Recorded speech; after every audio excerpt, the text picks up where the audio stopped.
আরে মুরগা মরি যায় তো বান সুন্দর করি বান।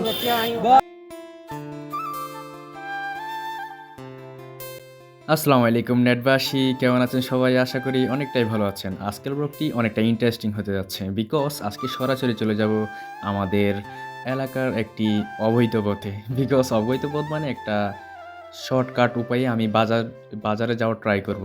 সো আমি দুই পাশে তাকাচ্ছিলাম কোন দিকে গেলে ভালো হয়। অবশেষে আমি ডান পাশের রুট দিয়ে চলে যাচ্ছিলাম আর কি। মোটামুটি আজকের ওয়েদারটা অনেকটাই জোশ ছিল, মানে প্রাকৃতিক ভিউগুলো অনেকটাই অসাধারণ। আর এখানে যেই প্লেসটা দেখতে পাচ্ছিলেন ওইটা মোটামুটি আমি ওইখানে আড্ডা দিই প্রায় সময়। আর এদিকে আমি হেঁটে হেঁটে চলে যাচ্ছি বাজারের উদ্দেশ্যে। আর মোটামুটি এখন চাষাবাদের সময় হওয়াতে এখানে মোটামুটি সব জমিতে চাষ করা হয়েছে। আর একটু এমন একটা সময়ে পার করছিলাম তখন প্রায় অনেকটাই রুদ্র ছিল। মোটামুটি গুটি গুটি পা করে সামনের দিকে এগিয়ে যাচ্ছিলাম। আর সামনে দেখি বিশাল একটা ভাঙ্গা রাস্তা, আর এটা লাফ দিয়ে পার হয়ে গেলাম আমি। সো সামনের দিকে আবারও এগিয়ে যেতে থাকলাম, ভাবলাম আর একটু দৃশ্য নেই অ্যান্ড একটু শর্টকাট ভিউ নেই। সো আবারও সামনে এগিয়ে যেতে যেতে দেখি মোটামুটি পথের অবস্থা 12টা। আর এইদিকে বিগত দিনের বন্যার কারণে প্রায় ভেঙে চলে গেছে।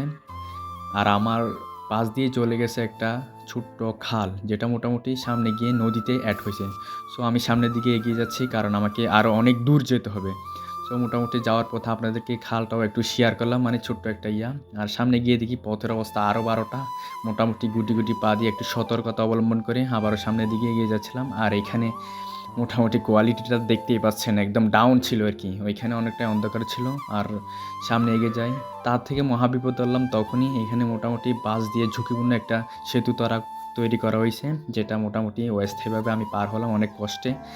আর এইখানের পরিবেশটা আমার অনেকটাই জোশ লাগে, কারণ এখানে একটু চিকন টাইপের রুট হওয়া সত্ত্বেও আমার কাছে মানে ভিউটা অনেক জোশ লাগে।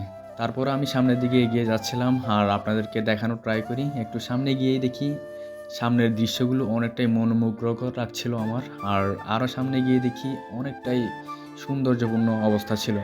সো অবশেষে চলে আসলাম এলাকার দোকানগুলোতে। আর একটু সামনে এগিয়ে গেলেই আমাদের বাজারটা। আর বাজারে গিয়ে আশেপাশে একটু তাকালাম, দেখি মোটামুটি মানুষজন অনেকটাই কম। আর গাইস ততক্ষণে আমি সামনের দিকে এগুতে থাকি, হ্যান্ড গুটি গুটি পা দিয়ে সামনের দিকে এগুতে গিয়ে দেখি আমার বন্ধুরা ওয়েট করছে সেখানে। আর তারা আমাকে দেখেই তো ওদের দুষ্টুমি শুরু হয়ে গেছে অলরেডি।